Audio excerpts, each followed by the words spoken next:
حسينا حسينا أعوذ بالله من الشيطان الرجيم. بسم الله الرحمن الرحيم.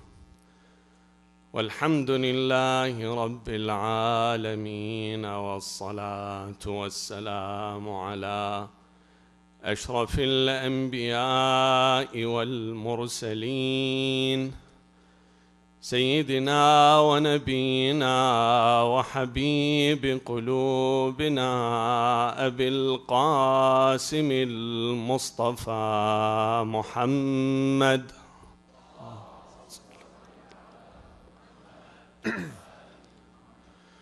وعلى أهل بيته الطيبين الطاهرين.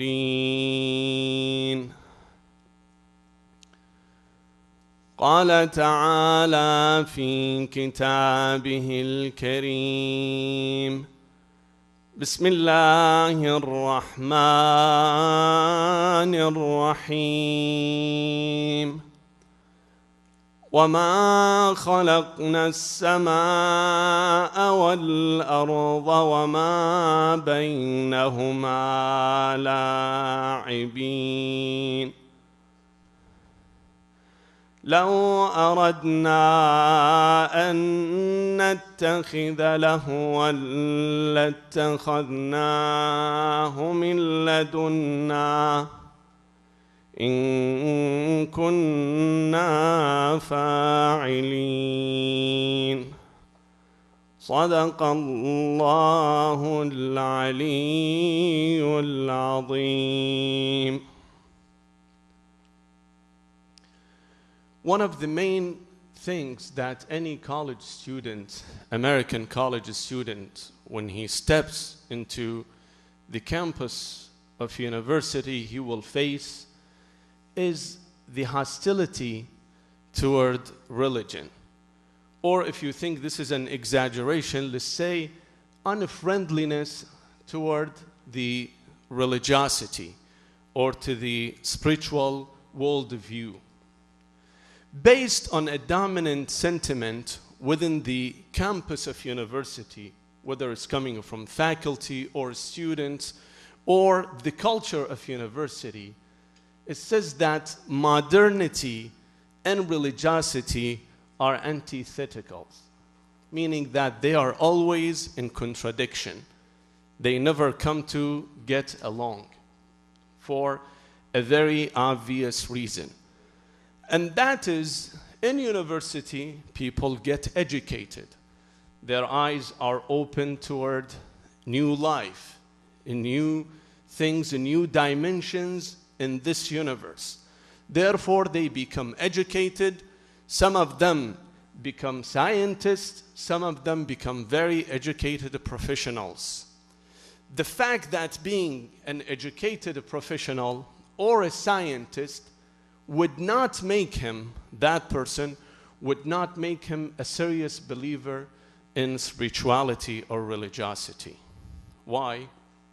Due to the advancement of science, technology, the information, the revolution in information and in technology has made ideas and superstitions like a superpower called God. This kind of idea has been changed to a mundane and a foolish idea. Why? Because before, people had no idea what is happening around them. They could not explain the phenomena that take place in their planet. Therefore, anything that they could not understand and could not comprehend, they would attribute it to something supernatural. But now, due to modernity, to the advancement of knowledge, to discoveries of so many hidden things, nowadays science can answer almost every question that anybody has in mind. Therefore, going back and believing in a supernatural and a transcendent God that communicates actively with his creatures is something very mundane and out of touch with reality. My topic today, I will be discussing a few points of those agnostics, or those who have a serious doubt about God and religion together. I have pulled them into 3 issues that I will discuss and give answer after your salawat.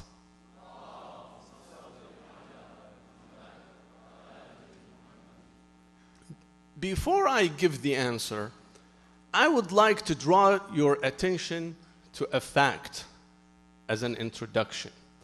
And the fact is that despite whatever claim is going on in the environment of the campuses of universities, still there is a hard fact, and that is the surveys that are done by surveyors and researchers who have asked faculty members, researchers, and scientists about the existence of God and their answers. For example, there was a survey at the beginning of last century, in 1916. This survey have asked the following, have asked biologists, physicists, and mathematicians about the reality of existing of a God that actively communicate with his creatures, with the humans, and the possibility that humans pray to him in order on the expectation of receiving an answer. 40% of those faculty members, those scientists, has given an affirmation answer, meaning they have said yes.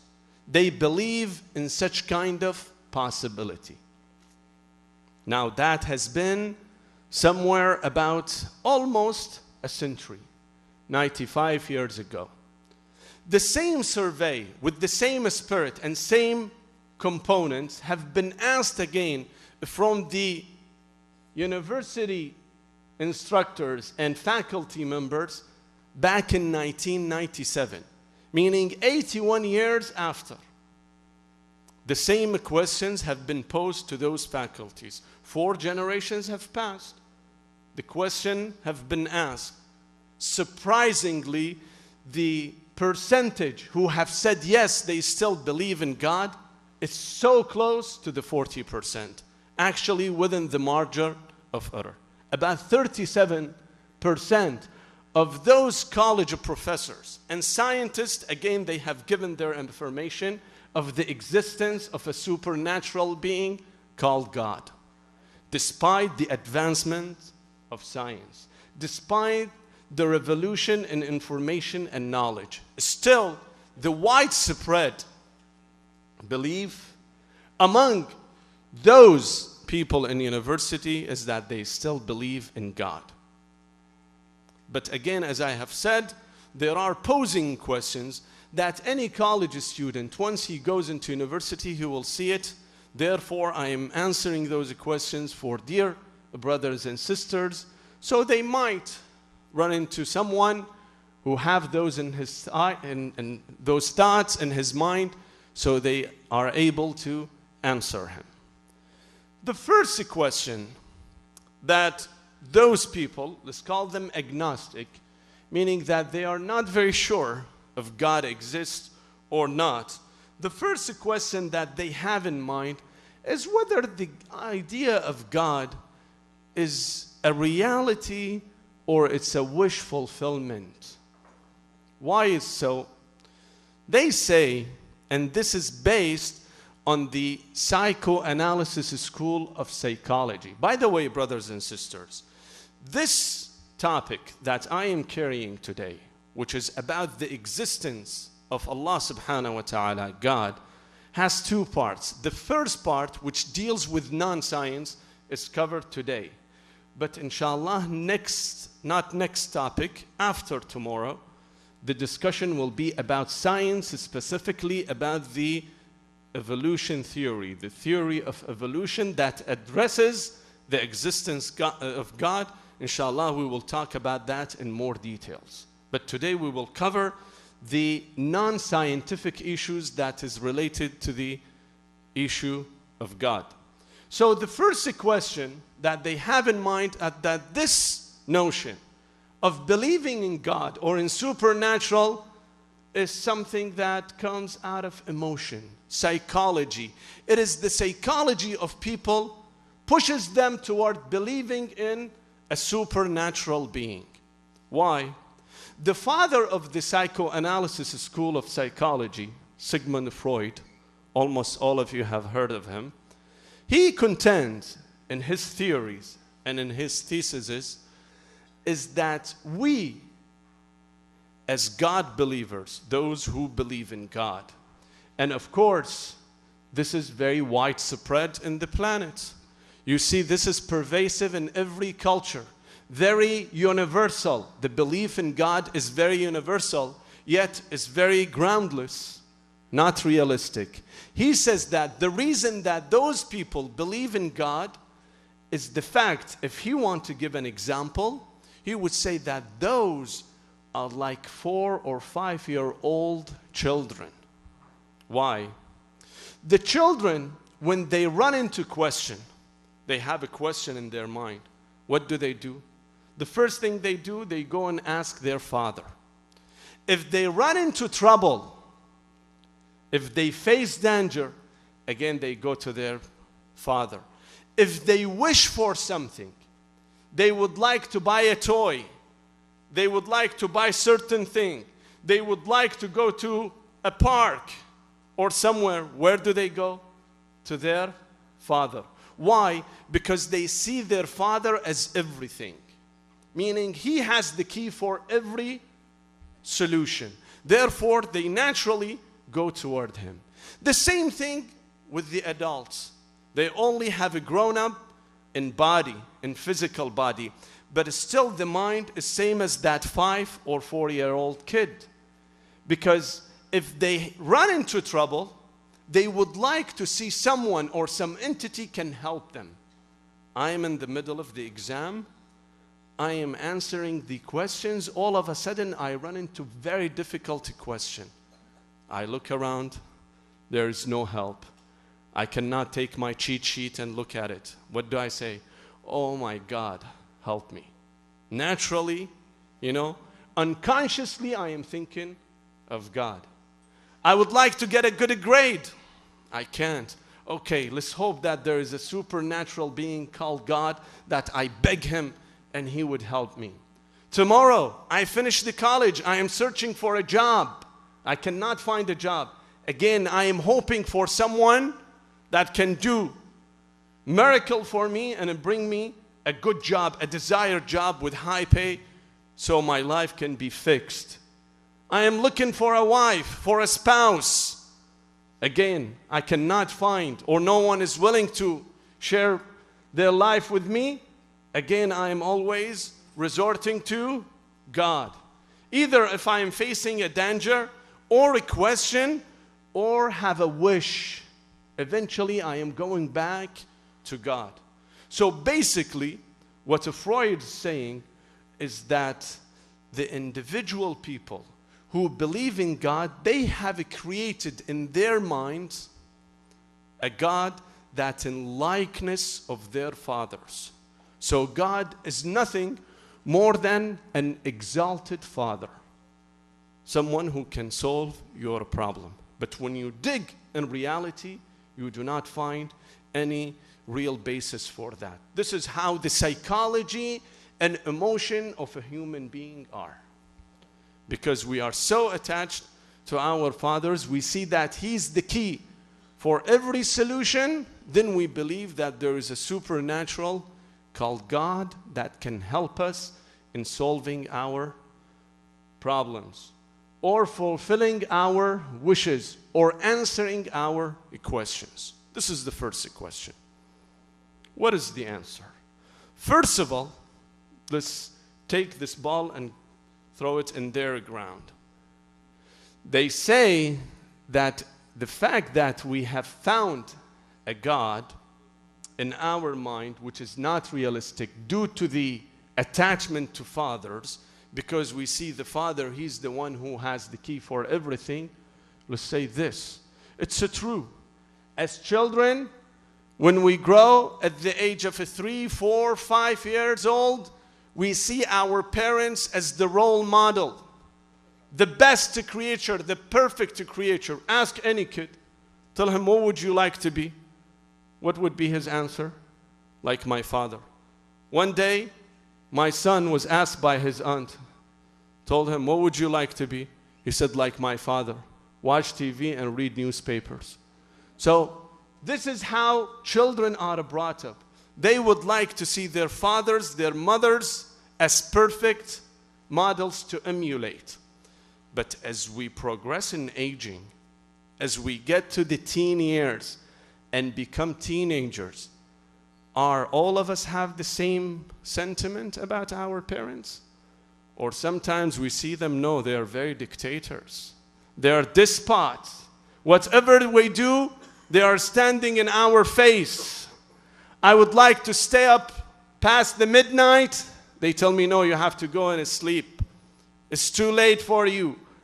I would like to go and play with the kids. They told me, no, it's rainy. You have to get inside. You're going to catch cold. I want to watch my favorite program on TV, watch WWE with John Cena, but they tell me, no, this is too violent. What kind of dictatorship is this? By time we start to develop resentment toward our parents, ambivalent feeling toward them. We see them as dictators. We count the minutes that we become 18, so we run away from the home. So if we develop that kind of feelings, why don't we say that? And instead of believing through our parents, through our father, exalted father, we believe in God. Why through hatred that we develop later, why don't we say that there is no God? When we start to have, resentment toward parents. So the fact that people find their God is not based on their childish views. Rather, there is something real inside. What Mr. Freud used to say, that this is a wishful thinking. We are longing for someone, yearning for someone to come and take us from our misery. Help us. We are in a hole, and that person, that entity comes and takes us away from our misery. We yearn for that kind of thing. The answer to this, yearning for everything, does make that thing unrealistic? The fact that I yearn, the fact that I am longing for something, for a desire, does make that desire unrealistic? I am desiring to have best children. I would like to have pious, righteous children that I can raise. Does that make them unreal, for example? This is what the logic of Mr. Freud goes. Says that since they're longing for such kind of thing, for their desires, they believe that this kind of thing is real. Actually, logic just tells otherwise. Tells you whatever desire you have, that desire has to have a fulfillment, has to have a satisfaction in this world. Therefore, you ended up having a desire. Otherwise, where the desire comes from?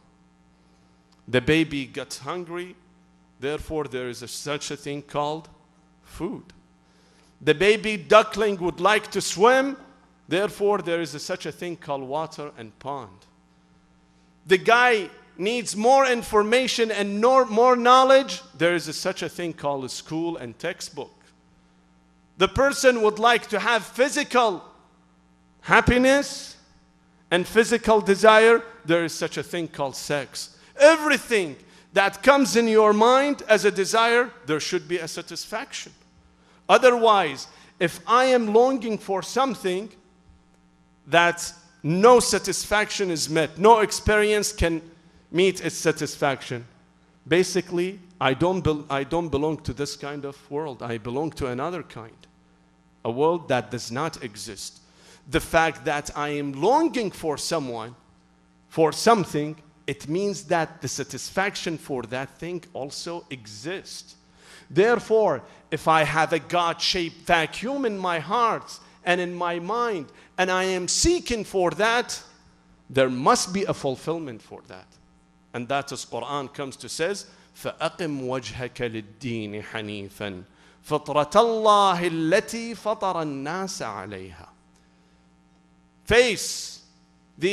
Turn your face upward, upright to the straight religion, Allah subhanahu wa ta'ala says. Why? Because this nature has been made in every single man and woman.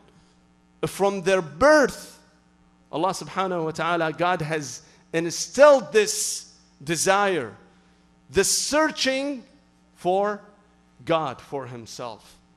People by nature follow, not because they have been, wrongfully taken something in their mind. By nature. Go to those people who live in the forest, in the jungle, backward, with those who live in the city, with those who live in rurals. They all search for such kind of person, such kind of entity. Not because they have an illusion. Rather, they find there is a deep need in their minds and in their hearts to seek such kind of entity. Sallu ala Muhammadin wa ali Muhammad.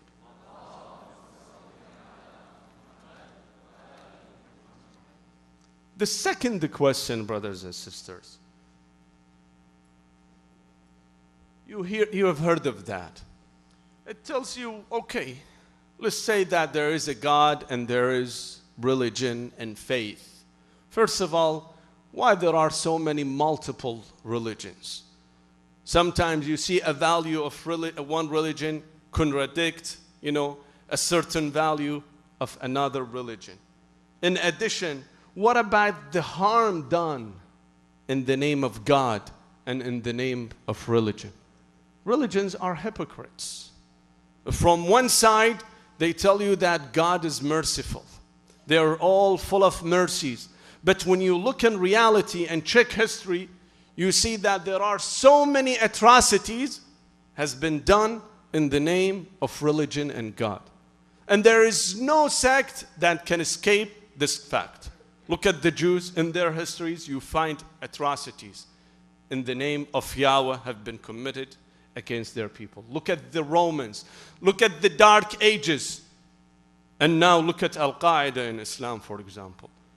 Every religion, you see that sometimes in history, they have misused it. They have misused and abused their own principles.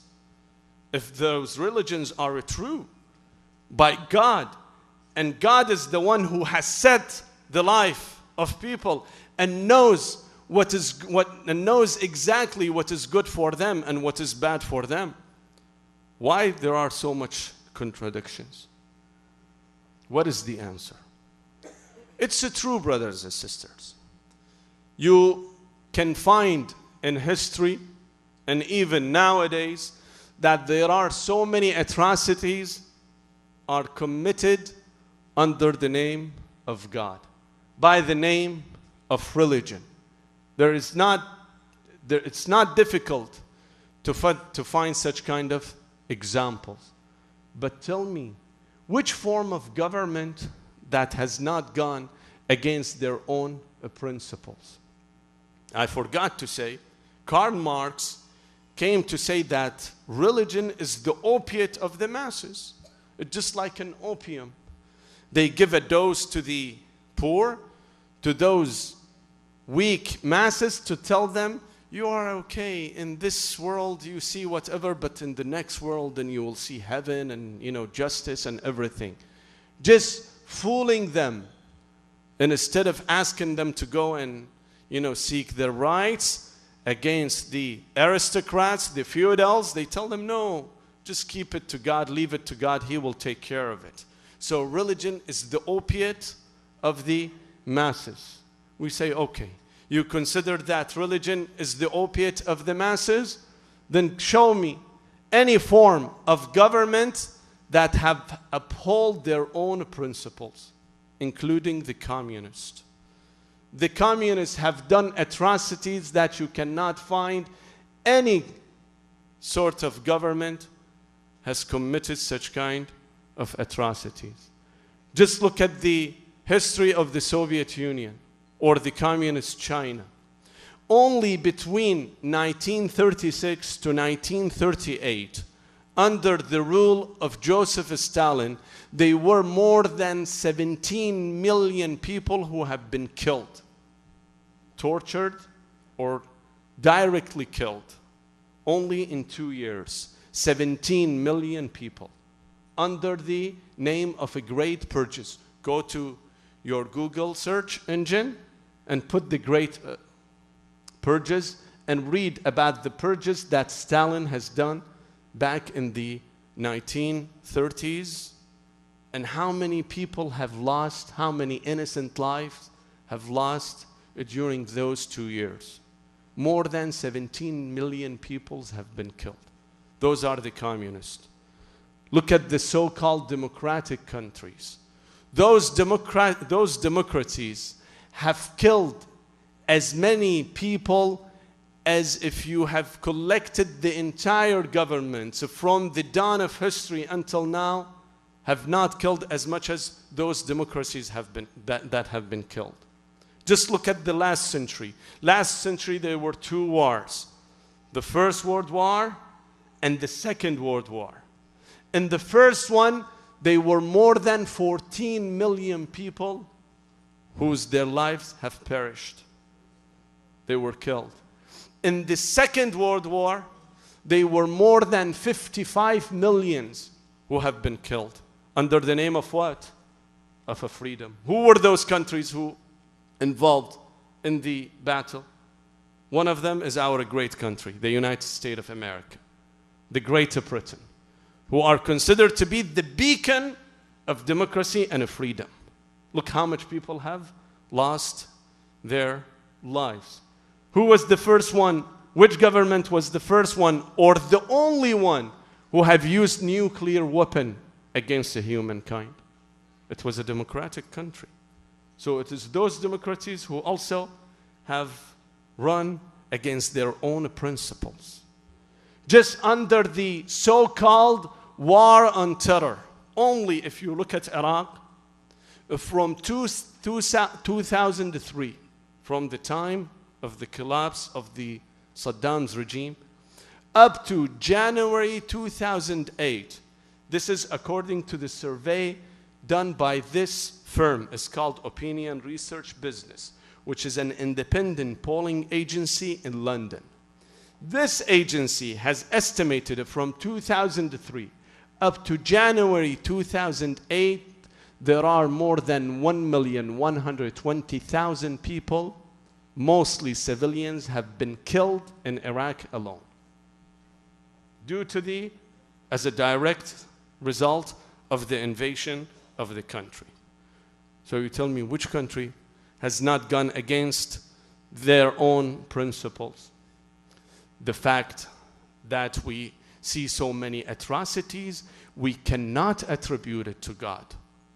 Allah subhanahu wa ta'ala should not be held, God should not be held liable for misgivings and misadventures that sometimes people either using His name or other names use. It is human themselves who are accused of such kind of murders. For example, you say wedding is a bad thing. It's the worst thing that you can do. Why? Because my neighbor is very abusive husband. He always beats his wife and his children. Therefore, marriage is terrible. Don't get married. Go and cut all those, oak trees. Why? Because they take their trunks and use them for battering rams, caning, hitting. Those are bad things to be used. Throw them away. You cannot blame such kind of entities for a misadventure that a human being does. And secondly, there are so many good things have happened under the name of religion. It was Moses who saved his people from the hands of Pharaoh 6,000 years ago. It was Martin Luther King who has advocated the civil rights, who was pioneered in the civil rights movement here in the United States to reach equality between the races. And you guys know much better than I am. Who has liberated southern Lebanon from a brutal enemy, if it were not a religious leader? So sometimes there are good things that take place under the name of God, Allah, of God as well. But we are absent-minded. We don't see those kind of things. This is the second point. And the third point, which is most important one, that I would say after your salawat.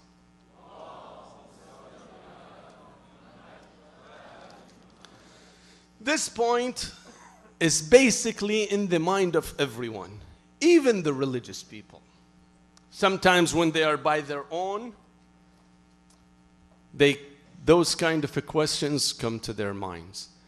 And that is, why would a loving God, a merciful God, a benevolent God would accept to see such kind of atrocities, killing of innocent civilians, natural disasters, plaguing with diseases that are inflicted on a human?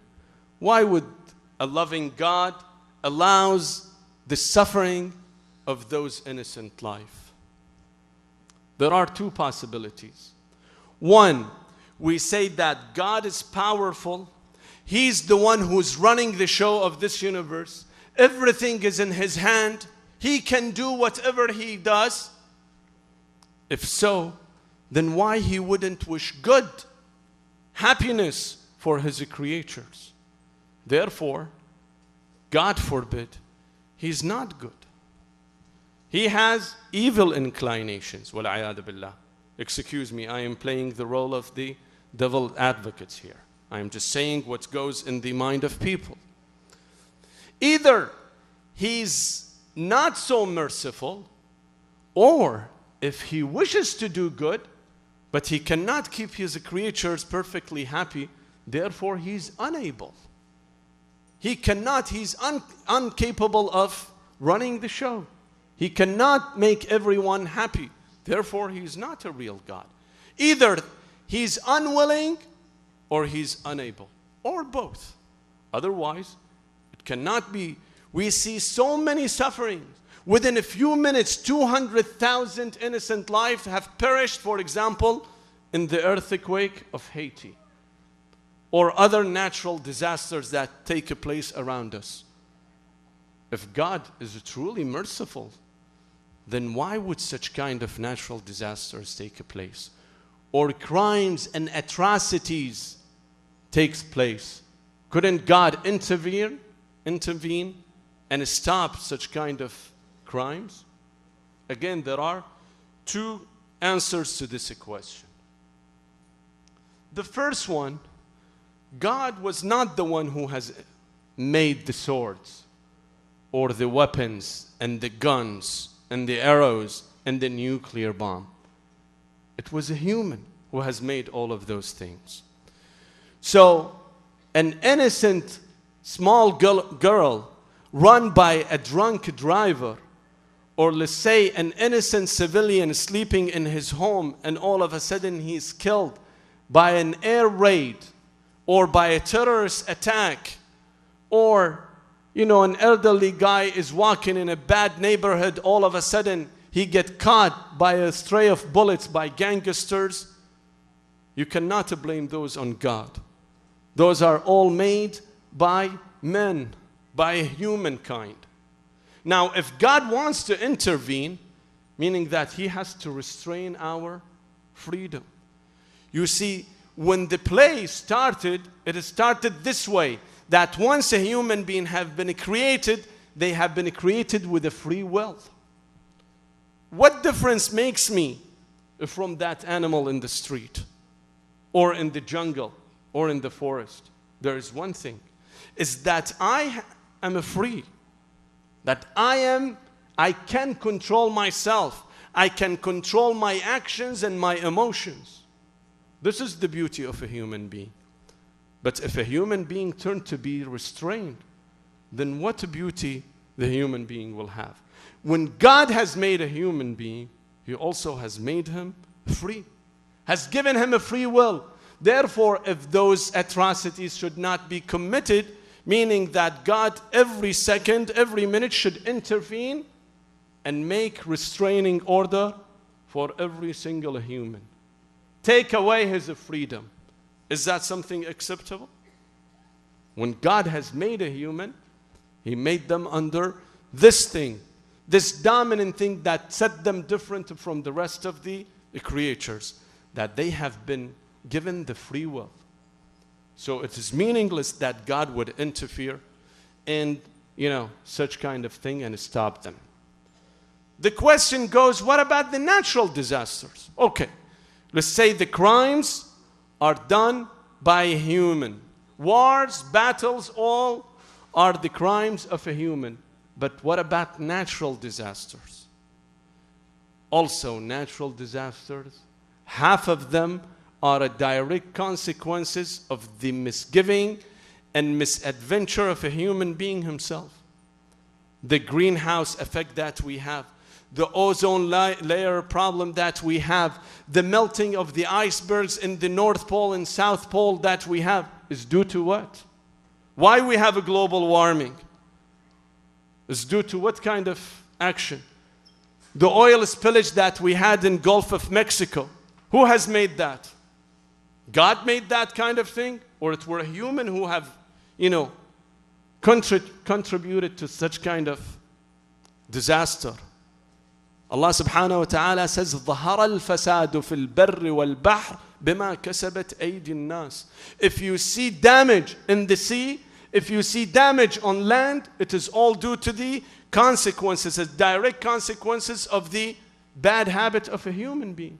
So half of those natural disasters are a direct result of the misadventure of a human himself. But let's say the other half are not related. Here's what we need to say. When God has created this universe, science tells us that it took, when He created a human being, of course afterward, first it was this universe, then the planets, then this earth, and eventually life, until it got to a human being. All of those things have happened during the natural process of evolution. Inshallah, in 2 nights I will be talking about evolution. But this is what scientists say, is that it was due to strong forces like earthquakes, volcanoes, tornadoes, bacterial effects, the mutations on the DNA, that eventually human evolved. Life have evolved on the face of this planet. It was all due to those kind of forces. But at that time, those forces were not seen as natural disasters. Rather, those had been seen as a necessary step in order to create life. So if God has made them at that time to create life, therefore they should exist. There is certain that we will see painful result of such kind of natural disaster, such kind of forceful acts. Either we say there should not exist, meaning life would not exist, or if we admit that such kind of natural changing take place, then we should admit that sometimes some of those results will be very painful for us. Otherwise, life will not continue. Life will not evolve. This is the first part. The second part, brothers and sisters, it's a religious point of view. Those people who have misgivings about God, who say that why a loving God allows for such kind of, difficult time, natural disasters, someone who's innocent, imagine a 7 years old, 8 years old child is inflicted with a very bad disease like cancer, for example. Those kind of people who have asked this kind of a question, they have missed the point. What is the point?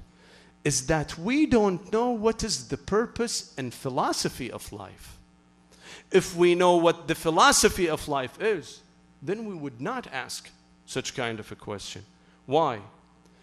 What is the purpose of the creation of a human being? Why did God bother himself to create a human? For a single purpose. And that is written in the Holy Quran. It says, وَمَا خَلَقْتُ الْجِنَّ وَالْإِنسِ إِلَّا لِيَعْبُدُونَ. I have not created a human being except for one reason. And that is to do what? Worship. To worship me. To submit to my will. To be a submissive creature. A submissive servant to my own will. This is how we show our devotion. This is how we worship God. Now God has created us. And all of us declare or claim to be faithful. You are in a university, in a high school. You claim that you know the subject very well. How can a teacher or instructor verify that? Which kind of tool he uses to verify that you know the subject very well? You tell me. Isn't it by test? Wouldn't he examine you? Wouldn't he tell you, okay, answer. If you know the subject, then answer this kind of a question? The same thing with God. God has made this life. This life is not a permanent one. This is not the final stage of our existence. This is not the final episode of our existence. It's only a transient, a temporary stage for a permanent life. This life is considered to be only a test, an examination.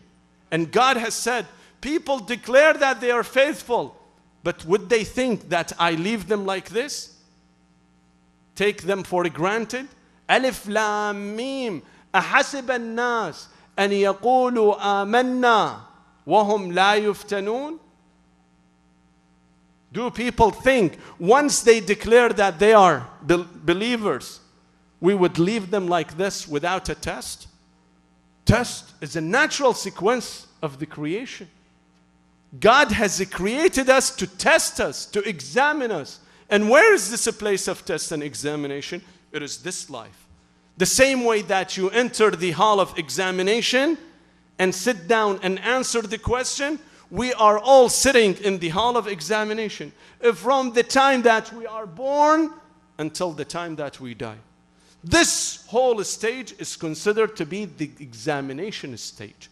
Everything we do, every act we do, everything that comes in our mind and we think of, we will be liable for that.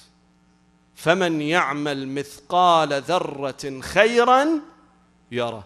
Whoever does a single tiny piece of goodness, he will see that.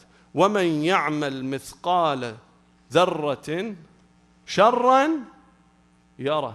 So whoever does a negative thing, no matter how tiny, how small and minute, he will see the direct consequences. This life is only a transitory life.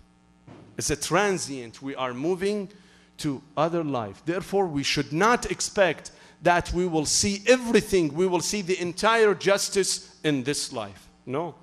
كُلُّ نَفْسٍ ذَائِقَةُ الْمَوْتِ. All will be dying, no matter who we are. وَإِنَّمَا توفون أُجُورَكُمْ يَوْمَ الْقِيَامَةِ. You will be receiving your judgment, your result, the consequences of your actions where? In the hereafter. This is only a play. Here, God is telling you, do your best. Work as hard as you want.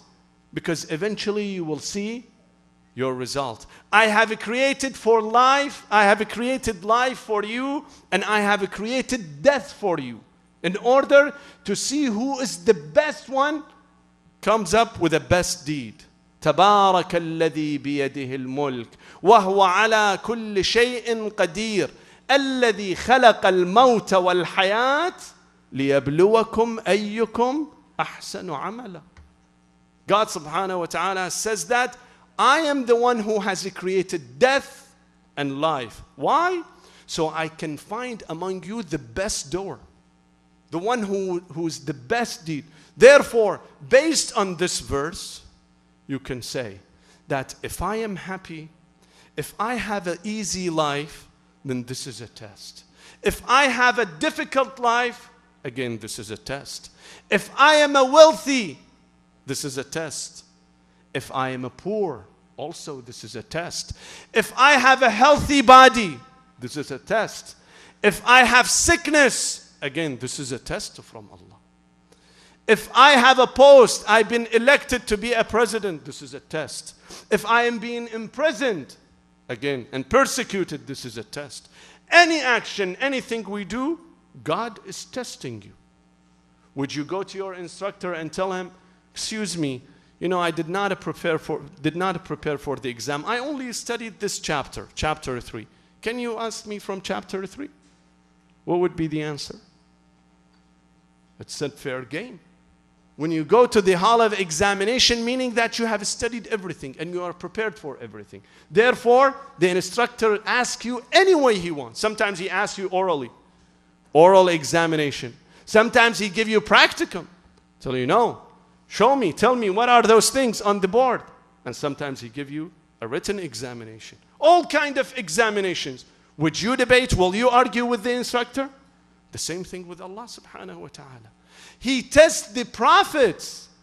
The great prophets, God put them to test. Yesterday I told you about Abraham. Abraham has seen the most difficult test.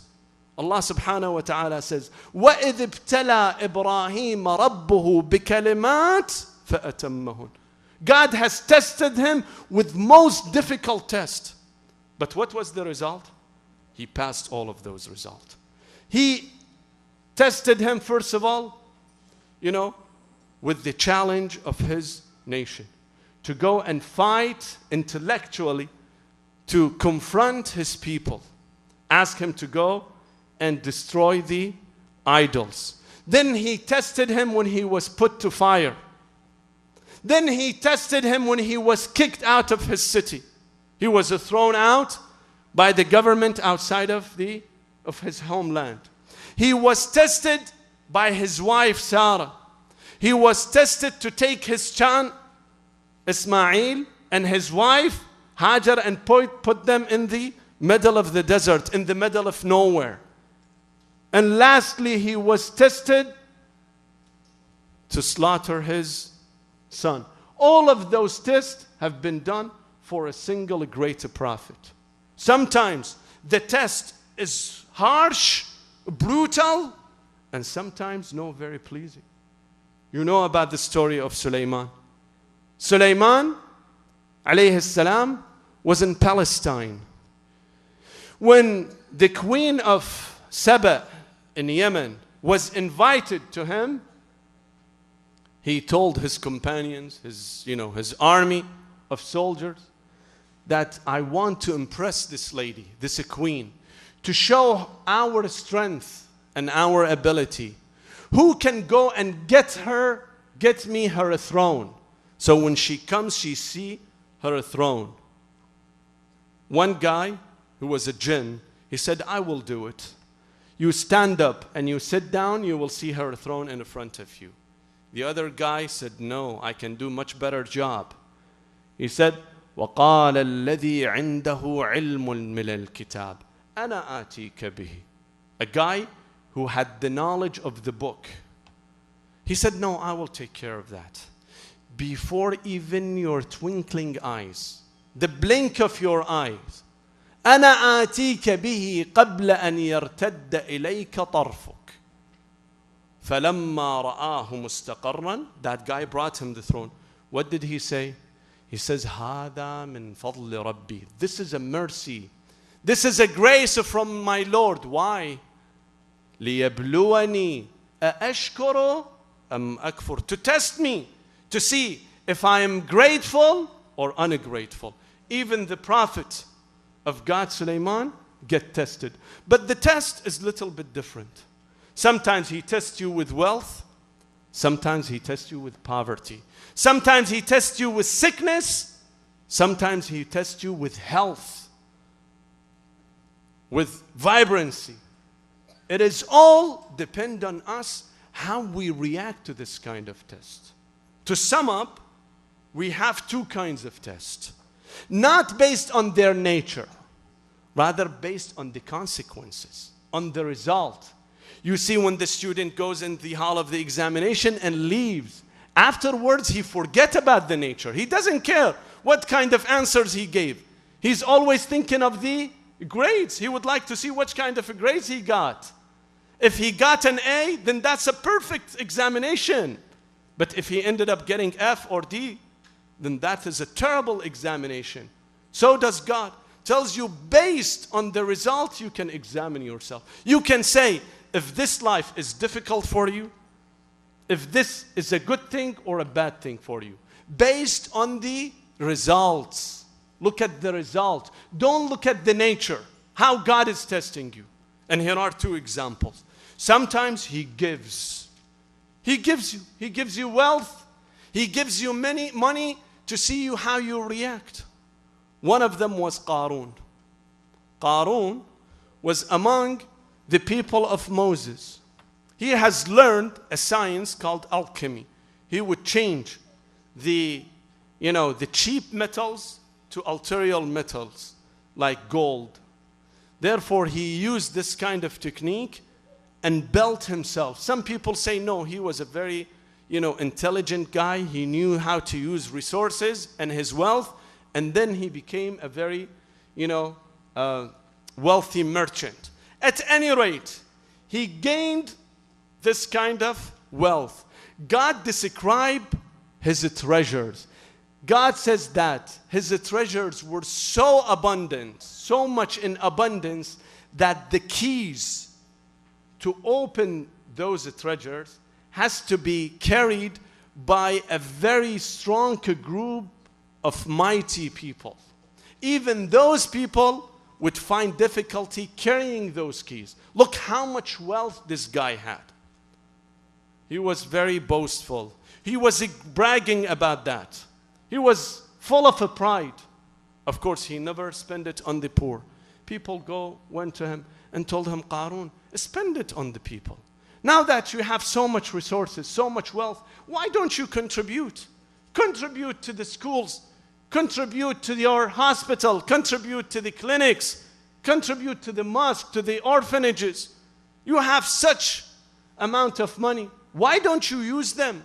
Aren't you afraid that those money are gone? Aren't you thankful to God? What was his answer? He says, إِنَّمَا أُوتِيتُهُ عَلَىٰ عِلْمٍ عِنْدِي. This is all due to my knowledge, my ability. Have you seen those people? When their bank account gets a little bit bigger, couple digits more, then they brag about themselves. It's all due to me. I am the macho. I am the one. I was the one who have created this empire. No one could do that. You see how simple-minded a human being is? That's how Qarun was. He was bragging about this one. Eventually Allah subhanahu wa ta'ala says, فَخَسَفْنَا بِهِ وَبِدَارِهِ الْأَرْضِ. Eventually this earth have swallowed him up completely. Allah subhanahu wa ta'ala says, do not think those people who get so much wealth, do not think, let not get under illusion that God is in love with them. وَلَا يَحْسَبَنَّ الَّذِينَ كَفَرُوا. If I write the ayah, وَلَا يَحْسَبَنَّ الَّذِينَ كَفَرُوا أَنَّمَا نُمْلِي لَهُمْ خَيْرًا لِأَنفُسِهِمْ. Let not make this illusion that when God is giving you a break, giving you little wealth, that this is a good thing for you. Think that God is in love with you. He is so merciful. He wants you so much. No. إِنَّمَا نُمْلِي لَهُمْ لِيَزْدَادُوا إِثْمًا. We give them so they become more sinful. Their sinfulness increases. وَلَهُمْ عَذَابٌ أَلِيمٌ. That eventually God will take them with severe punishment. Some people think that if God is providing, if I have a happy life, then God is satisfied with me. Then He's respect me so much. But otherwise, if I start to see difficulty, then means that God is causing trouble. Then I have to accuse Him. God says no. فَأَمَّا الْإِنسَانِ إِذَا مَا ابْتَلَاهُ رَبُّهُ فَأَكْرَمَهُ وَنَعَّمَهُ فَيَقُولُ رَبِّي أَكْرَمَ. Once God gives you a little bit, makes you lead an easy life, then you say, okay, God is so nice. He is in love with me. But once the situation turns, وَأَمَّا إِذَا مَبْتَلَاهُ فَقَدَرَ عَلَيْهِ رِزْقَهُ, then he finds difficulty in finding his job or finding his income, then he says, Rabbi ahanan, God is humiliating me. He has abandoned me. The answer says, Kalla, no, God is not doing this. God is testing you. So the first test is this test. Is that first people think that this person, the wealthy person, is blessed by God. But look at the consequences.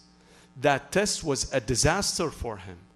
On the contrary, sometimes God gives you very difficult test, a brutal one, but you come out safely. You come out victorious. That brutal thing that you thought it is brutal and forceful, in fact, it was a blessing to you.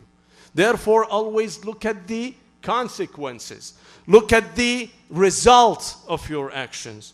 And that's what has happened with Ibrahim alayhi salam. Ibrahim, when he was tested, the most difficult test was with his son. God has says, "Inna hada lahuwa al-bala'ul mubin." The most difficult test, the most difficult examination. What has happened? Very briefly. One day, Abraham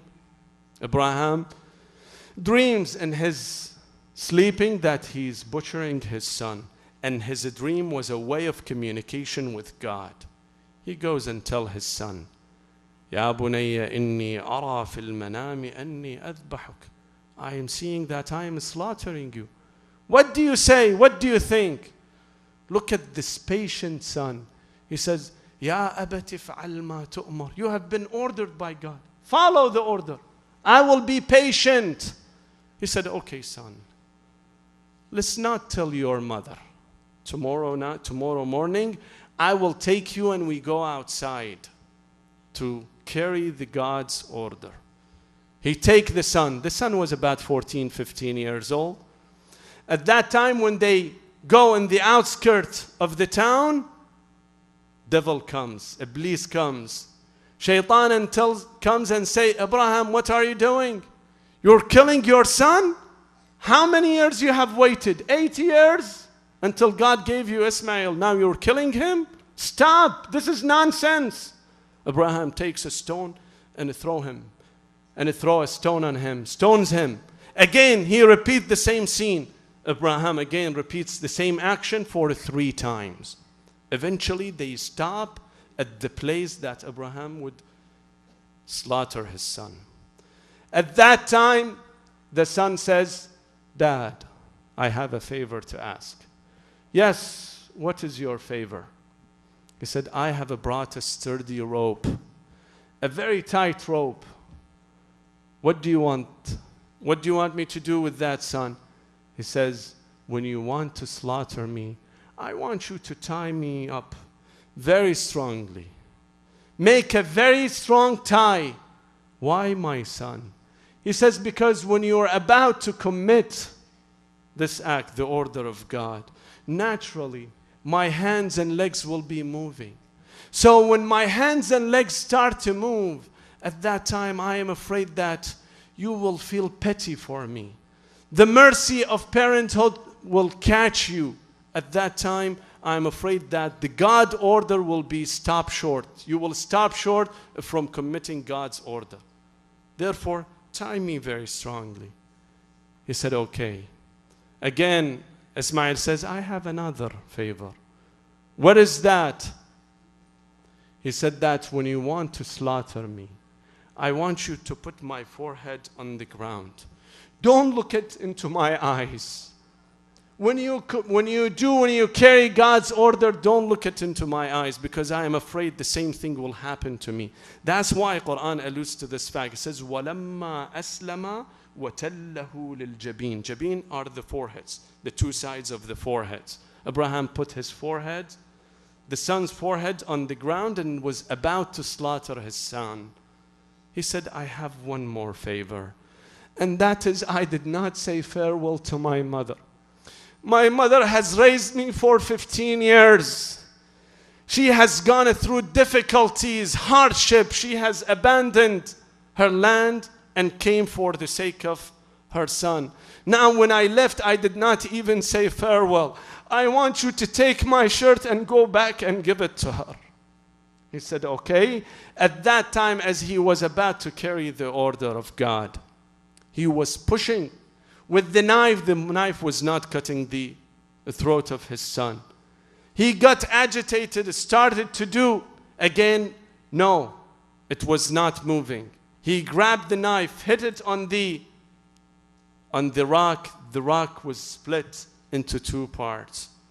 He said, I am cutting the throat of my son. I don't see that the son is getting killed, but look at what is happening to the stone. That knife, God has made it to speak. It says that Al-Khalilu ya'muruni wal-Jalilu yamna'uni. He said that God is preventing me from carrying such kind of act. Eventually, God, after this test, gives him the reward of imamah to Ibrahim. This is one kind of test. The same kind of test that Abi Abdullah al-Hussein went through. On the last day of Al-Imam al-Hussein in Medina, he went to the tomb of his grandfather. In that tomb, he started crying and wailing and saying, bidding farewell to leave. At that moment, he slept a little bit. When he slept, he saw his grandfather in his dream. He said, ضُمَّنِي إِلَيْكَ يَا جَدَّةِ. Take me to Akhirah. I don't want to go back to life. Life is so miserable, full of hardship. His grandfather responded, Ya Hussein, inna laka 'inda Allahi maqaman la tanaluhu illa bishahada. You will gain such a great status, but that status is not attainable unless you reach martyrdom. Martyrdom is written upon you. Once you reach martyrdom, then you gain that status. And that's why you see Imam Hussein in the battle of Ashuraa, the more of his companions and his household to be killed, the more blossom, the more happy he was. The more steadfast and under control he was. He used to say, Ilahi in kana hada yurdhik fakhudh hatta tarda. Take as much as you want, as long as you are happy and satisfied with me. La hawla wa la quwwata illa billah. Al-Ali al-Azim, inna lillah wa inna ilayhi raji'un. Assalamu alayka ya Aba Abdullah wa ala al-arwah allati hallat bifina'ik. عليكم مني جميعا سلام الله أبدا ما بقيت وبقي الليل والنهار ولا جعله الله آخر العهد مني لزيارتكم. السلام على الحسين وعلى علي بن الحسين وعلى أولاد الحسين وعلى أصحاب الحسين ورحمة الله وبركاته.